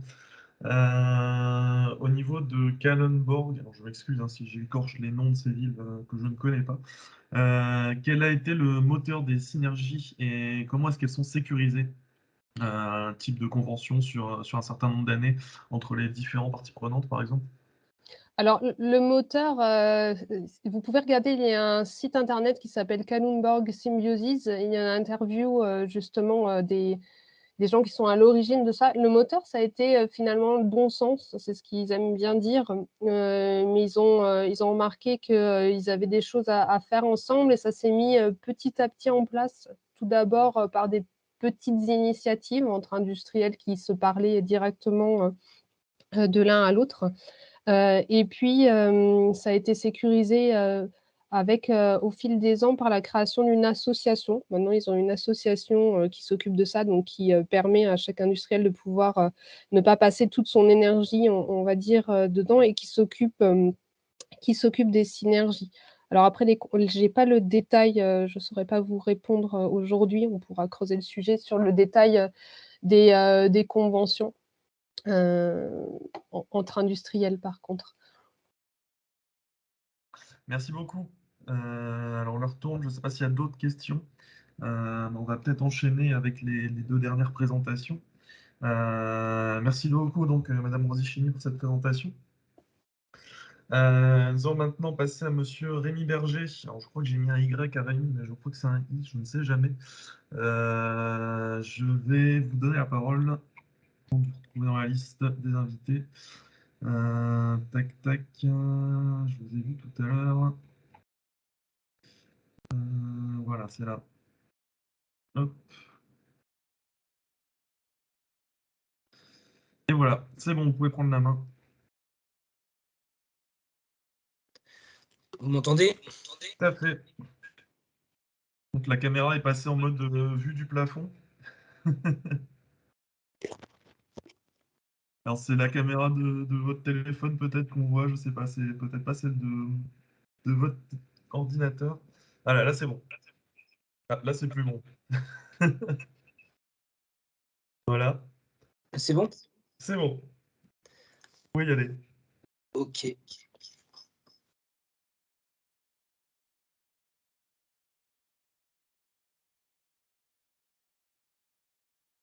Donc, vous avez le doublon aussi, là? Alors on vous entend en écho, faites attention, il y a peut-être un deuxième... Là c'est bon. Ouais, c'est bon. Là, c'est bon. Ok. Oui, donc Rémi Berger, donc Odyssée Environnement, nous on est traiteur d'eau industriel, donc notre métier c'est d'accompagner les industriels sur le traitement des eaux, notamment sur leurs équipements de type circuit de refroidissement, circuit fermé, chaudière vapeur. Vous pouvez passer le... Donc on est à 80 à peu près en France. Donc le sujet là, de ce webinaire, c'est notamment les consommations en eau et le stress hydrique. Là, vous avez une carte de l'année dernière qui est publiée par le ministère de la Transition écologique tous les ans à peu près au mois de mai. Donc, c'est les territoires à chaque fois qui sont avec risque de sécheresse. Et d'ailleurs, ce risque arrive de plus en plus tôt. Vous voyez que l'année dernière, il y avait quand même, on va dire, 80% du territoire qui présentait des risques de sécheresse. On a aujourd'hui des indicateurs sur l'année 2022 qui ne sont pas bons du tout. On a un rapport à la normale des précipitations qu'on dit efficaces en météorologie, c'est-à-dire qui rechargent la nappe, qui est très, très, très déficitaire sur ce qu'on appelle l'année hydrologique, donc qui commence en septembre, qui a commencé en septembre l'année dernière. Donc on s'attend déjà à des restrictions et ça commence d'ailleurs déjà dans le sud-est. Il y a déjà des départements qui ont mis en place des restrictions d'eau alors qu'on n'est même pas encore au mois d'avril. Il y a à peu près 2,5 milliards d'eau qui sont consommées par an pour les activités industrielles en France. Donc, on a vraiment une nécessité de maîtriser ces consommations. C'est ce qui est apparu dans le webinaire. Et nous, on essaye à notre petit niveau d'accompagner les industriels sur cette maîtrise. Donc, dans le traitement des eaux, en fait, l'élément qui est capital pour nous, c'est ce qu'on appelle le taux de concentration.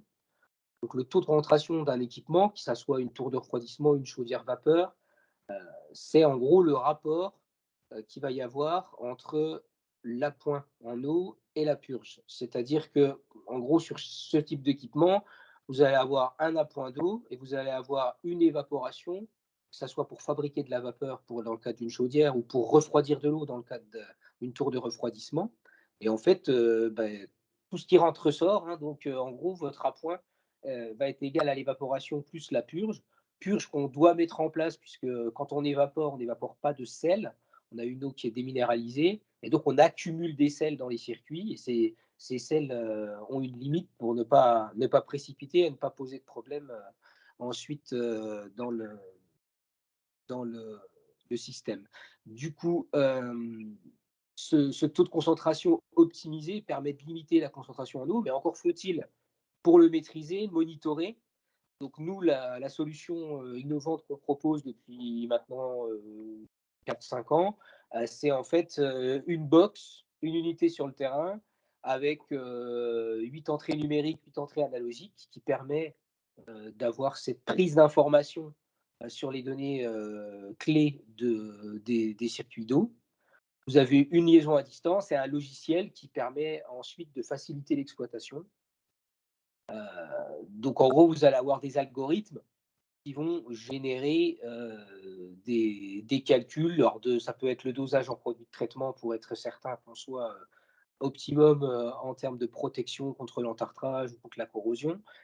En termes de consommation d'eau, pour vraiment être dans le sujet du webinaire, on va maîtriser les purges et donc l'appoint en eau. On va utiliser l'appoint en eau au maximum pour la génération d'évaporation qui permet, donc, comme je le disais, sur les circuits de refroidissement, de refroidir et sur les chaudières vapeur de produire de la vapeur, et minimiser donc la partie purge et donc la partie perte d'eau à l'égout ou à la station d'épuration via du coup ce monitoring. Et on arrive à faire des économies de l'ordre de 10 à 20% sur les consommations en eau sur une chaudière vapeur, puisqu'on maximise son taux de concentration en permanence, contrairement à la situation classique où on n'a pas de suivi et où donc on va être un peu plus prudent sur le taux de concentration pour ne pas qu'il dépasse la limite, puisqu'on ne le suit pas en permanence. Donc, pour gagner de l'eau, de la même façon, on peut agir sur le pré-traitement, c'est-à-dire améliorer la qualité d'eau en entrée d'une installation qu'on concentre pour la concentrer davantage, puisqu'on a moins de sel dans l'eau d'appoint. Donc, en général, on utilise l'osmose inverse. Donc, en chaudière vapeur, on a des aides via des C2E qui sont très importantes et qui permettent parfois de financer les projets à 100%. Et on a également mis ce système de monitoring sur les osmoseurs, puisque ça permet d'optimiser le rendement du système, puisqu'un osmoseur a un rendement, vous perdez de l'eau, vous ne pouvez pas totalement transformer une eau de piètre qualité en une eau d'excellente qualité sans avoir une perte. Vous avez également des phases de flushing qui sont des phases de nettoyage de l'osmoseur qui peuvent être optimisées via ce système, puisqu'on suit en permanence tous les paramètres clés.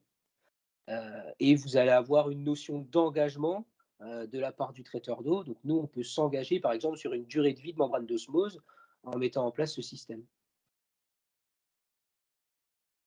Sur les circuits de refroidissement, même principe, on va mettre une box, on va monitorer l'ensemble des données capitales pour la bonne marche du système, et on arrive à des économies qui sont de l'ordre de 15 à 30% là où on a mis en place le système. Donc c'est un système qui a 5 ans, on a à peu près 500 box en France, sachant qu'on peut équiper plusieurs installations avec une seule box, ça dépend du nombre d'entrées analogiques et numériques dont on a besoin.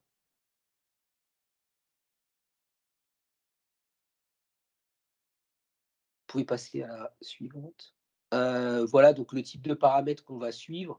Donc on est capable, comme le montrait Blue Paper, de la même façon, de suivre en direct les paramètres clés du circuit, de générer évidemment des alarmes par mail ou par SMS pour le client et pour nous, pour pouvoir réagir en cas de déviation et ne pas attendre entre 2 passages du traiteur d'eau ou entre 2 relevés de compteur des opérateurs, de s'apercevoir qu'il y a une surconsommation d'eau à un moment donné. Donc évidemment, ça concerne tout type d'industrie. On travaille sur des chaudières, nous, dans le cadre de notre activité, qui sont des chaudières soit basse pression, soit très haute pression. On peut également faire des gains hydriques quand on convertit les gammes de produits de traitement classiques vers des gammes organiques qui n'apportent pas de conductivité. Alors, ce n'est pas possible dans tous les cas, mais c'est à étudier. Voilà. Et en termes de circuit de refroidissement, ça c'est la slide d'après. De la même façon, on travaille dans tout type d'industrie et puis on peut augmenter suivant le pré-traitement et ce suivi box, les taux de concentration à des valeurs de 7 à 10. En gros, pour faire simple, ça veut dire que vous avez entre 10 et 15% de votre eau qui est purgée et 85 à 90% qui va servir véritablement à émettre de l'évaporation pour refroidir. Contrairement en fait à un taux classique, quand vous avez une eau d'appoint ici en Alsace ou dans le Grand Est assez chargée et que vous n'avez pas un suivi, un monitoring, en général, vous avez des taux qui sont plutôt entre 2 et 3, c'est-à-dire que vous allez plutôt utiliser 50% seulement de votre eau, voire 66% pour ce à quoi vous la destinez, à savoir échanger thermiquement, et puis 33 à 50% purger de l'eau nettement perdue. Voilà pour la présentation. Merci beaucoup, Monsieur Berger. Je ne sais pas s'il y a des questions dans le chat pour réagir à cette présentation. Sinon, de la même manière, on pourra y revenir un peu plus tard ou les transmettre a posteriori du webinaire. Oui, merci beaucoup. On va pouvoir passer à la présentation, à la dernière présentation de ce webinaire, donc par Monsieur Alain Mesta de H2O Vortex, qui va nous parler des solutions biomimétiques de traitement d'eau pour les applications industrielles. Hop, alors peut-être une question pour Monsieur Berger juste avant. Une seule. Quel coût d'investissement pour ce monitoring? Alors le coût d'investissement, en fait, il est variable en fonction de l'application. En général, on l'inclut dans un contrat et il est de l'ordre de 1 000 € par an à peu près, puisque vous avez un abonnement. Voilà. Après, il y a quelques capteurs, mais c'est quelques centaines d'euros. Le coût est oui, de l'ordre de 1 000 € par an pour l'abonnement à la box. Très bien, merci beaucoup. Monsieur Mesta, je vous autorise le micro et la caméra. Bonjour tout le monde. Est-ce que déjà vous m'entendez? Tout à fait. Et est-ce que vous me voyez? Voilà, parfait. Absolument. Très bien. Écoutez, premièrement, merci beaucoup à Hydreos de nous permettre de nous présenter. Donc, nous sommes une société suédoise luxembourgeoise, donc ravi aujourd'hui d'être parmi vous. Donc, l'idée, en fait, c'est de vous présenter une technologie extrêmement versatile, mais on va se concentrer sur son application pour les eaux industrielles, et on peut aller à la slide suivante. En fait, quand on parle du biomimétisme, c'est tout simplement s'inspirer de la nature. Et qu'est-ce que nous avons fait? Nous avons tout simplement copié un phénomène naturel qui est le vortex ou le tourbillon ou une tornade que l'on retrouve d'un côté dans l'eau ou dans l'air. Et nous avons réussi à recréer ce tourbillon ou plutôt ce vortex artificiel dans un environnement confiné que vous voyez ici en haut à droite. Prochaine slide, s'il vous plaît. Alors, la technologie Vortex, donc en fait, on appelle cette technologie Vortex Process Technology, VPT. Alors là, vous voyez, je dirais schématiquement, un de nos éléments coupé en deux. Donc, l'élément va venir en différentes tailles. Pour des utilisations domestiques, on a des tailles naturellement plus petites qui sont de 1300 litres par heure.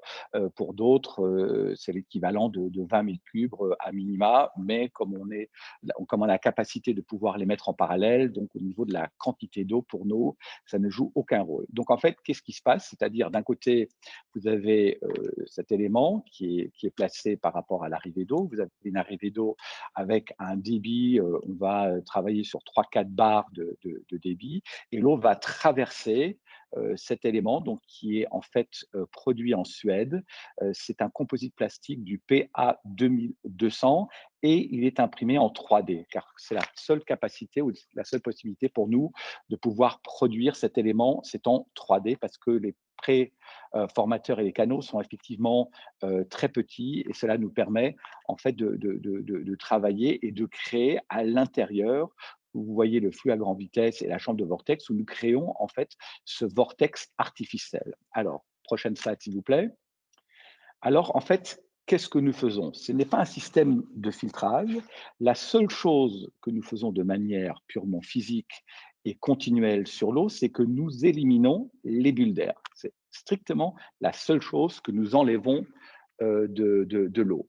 Mais la conséquence du fait d'éliminer les bulles d'air dans cet environnement confiné a 4 conséquences. Les 2 conséquences immédiates par rapport à enlever les bulles d'air à l'intérieur de l'eau, c'est qu'on arrive à réduire la viscosité de l'eau jusqu'à 20%. Donc en fait, l'eau va être plus liquide, l'eau va quelque part se conformer à de l'alcool, type du whisky ou du gin.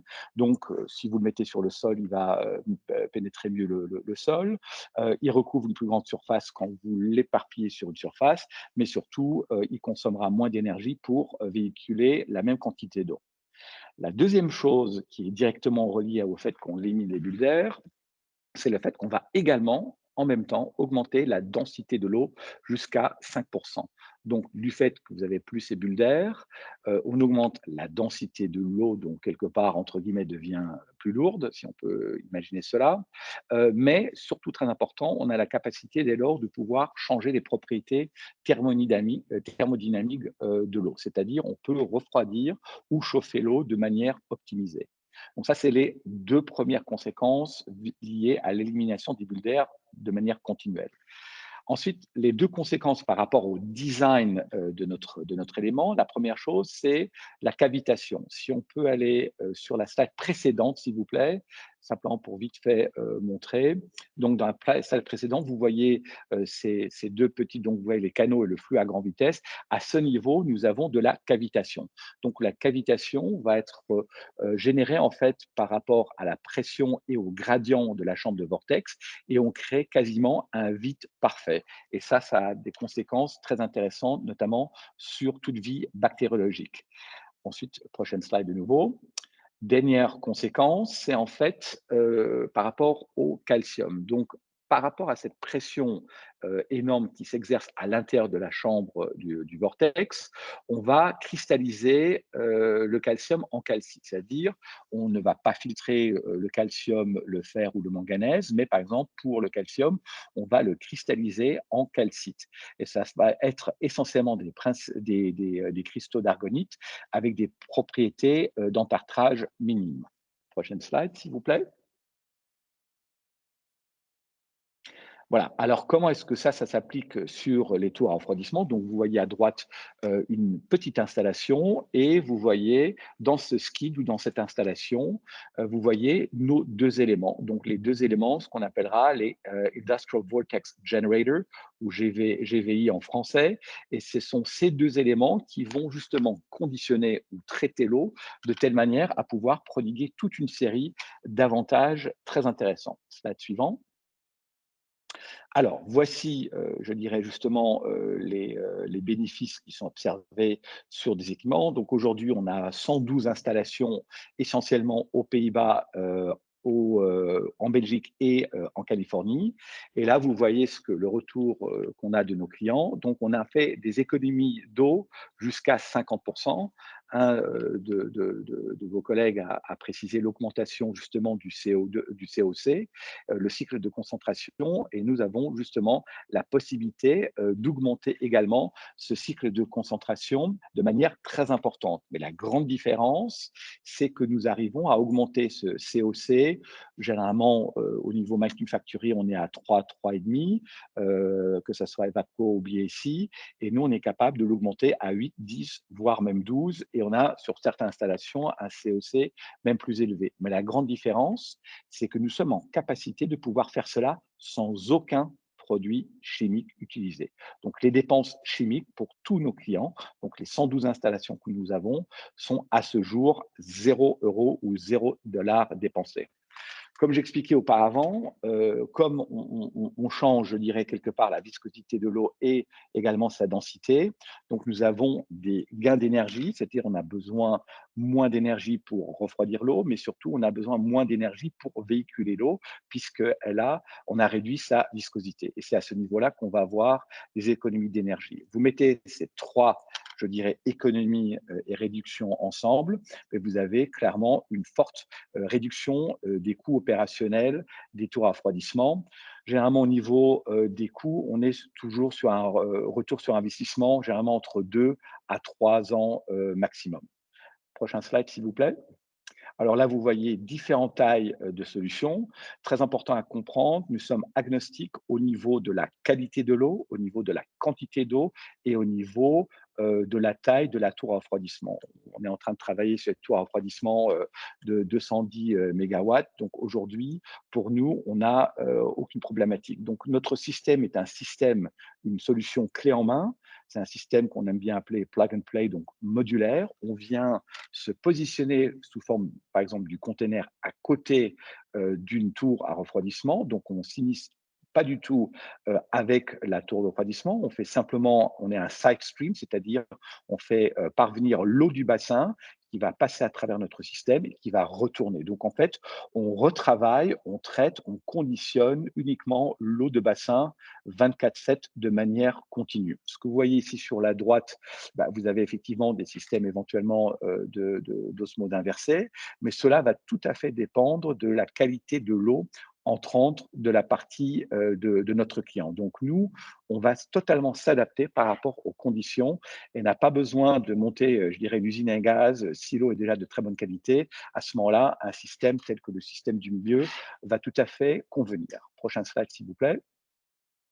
Donc voilà, donc simplement pour reformuler le système plug and play, où on se positionne par rapport, je dirais, à la récupération des eaux de rejet. Donc on parlait auparavant justement de l'économie circulaire à ce niveau-là.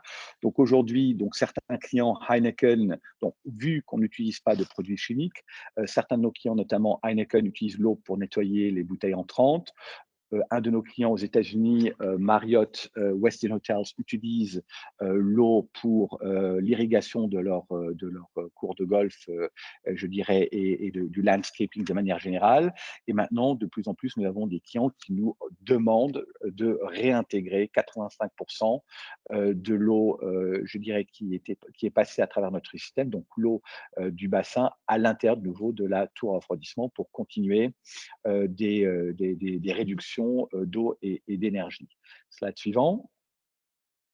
Voilà, donc on a un suivi continu, tout est géré par un système Siemens qui est rajouté à un système SCADA, donc on vérifie à peu près une cinquantaine de data points qui sont partagés en continu à travers un système cloud qui sont partagés en continu avec nos clients, que ce soit sur la tablette, le téléphone ou le desktop. Slide suivant, s'il vous plaît.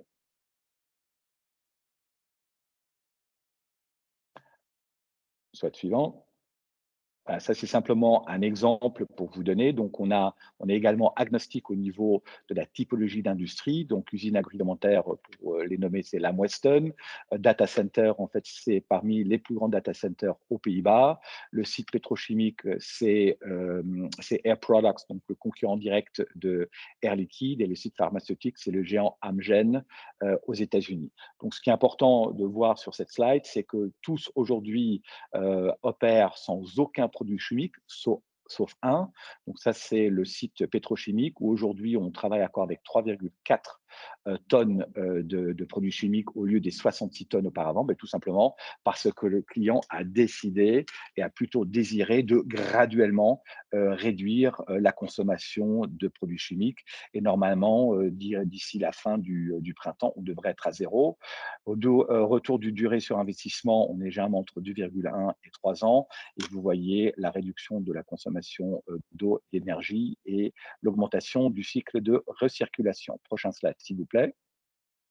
Voilà, Lamb Weston, donc ce qui est sympathique avec eux, on a 4 installations voilà, ils apprécient tellement bien notre solution qu'ils ont décidé, fin d'année dernière, de nous permettre à commencer à équiper leurs 50 sites au niveau mondial. Donc, on a un beau pipe avec eux de 50 installations.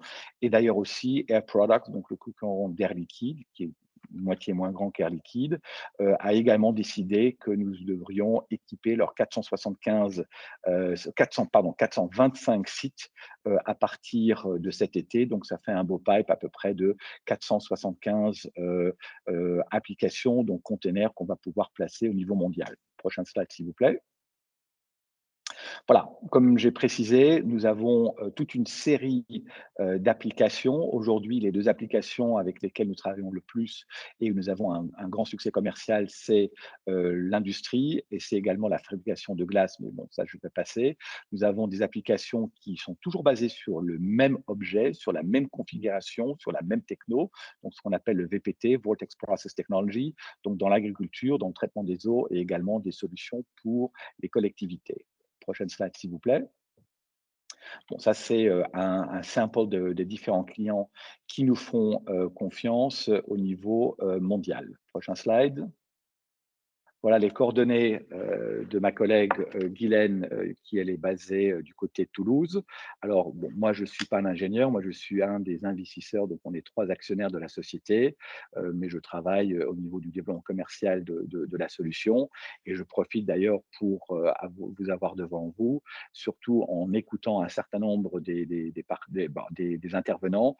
On est toujours à la recherche de partenariats intelligent où on peut créer des synergies et je dirais prester ensemble des solutions communes et complémentaires. Donc, on est ouvert à toute collaboration possible parce qu'effectivement, la France est un tout petit peu plus difficile qu'on aurait pu le croire que, par exemple, la Belgique, la Hollande ou notamment les États-Unis. Merci, Guillaume. Merci beaucoup, Monsieur Restave, cette présentation très complète. On n'aura pas trop le temps de prendre beaucoup de questions, malheureusement, parce que la présentation a été assez intense. Peut-être très succinct, rapidement, parce que je ne trouve plus mes mots. Très rapidement, 2 questions. Jusqu'à quelle concentration en sel ou en TSS fonctionne votre solution en 2-3 mots?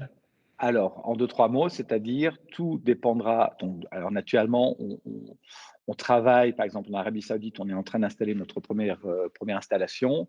Là, on travaille, malheureusement, donc c'est une eau très saline. Je ne vais pas pouvoir donner le détail chimique à ce niveau-là, mais c'est du brackage water, donc c'est l'eau très saline que nous utilisons. À Dubaï, nous utilisons du sewage water, donc de l'eau des égouts. À Ghent, en Flandre, on utilise de l'eau des rivières. Donc, à ce niveau-là, pour nous, peu importe, je dirais, les conditions particulières de l'eau, puisque nous allons pouvoir les traiter en amont si besoin il y a. Et enfin, dernière question, parce qu'après on n'aura plus trop le temps. Est-ce qu'il y a un antagonisme entre le GVI et le principe de fonctionnement d'une tare échange RO à contre-courant? Alors, non, non, puisque nous, on est en appoint, donc on vient en bas d'échelle, puisqu'on ne traitera que l'eau d'appoint, pardon, pas de l'eau d'appoint, donc l'eau du bassin de refroidissement que nous allons recirculer de manière, je dirais, continuelle, jusqu'à un moment donné où il y aura un certain niveau qui aura été atteint. Et là, on sera obligé de rejeter les 15% d'eau que nous ne pourrons plus réutiliser. Merci beaucoup, Monsieur Mestin, pour votre présentation, le temps que vous avez pris Mais, pour répondre aux questions. voilà, merci à vous.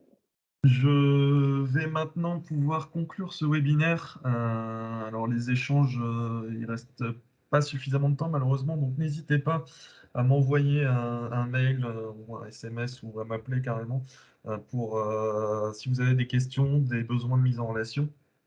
Je m'en Excusez-moi, vous occuperai. allez partager toutes les présentations? Tout sera partagé. Parfait, super. Le webinaire a été enregistré.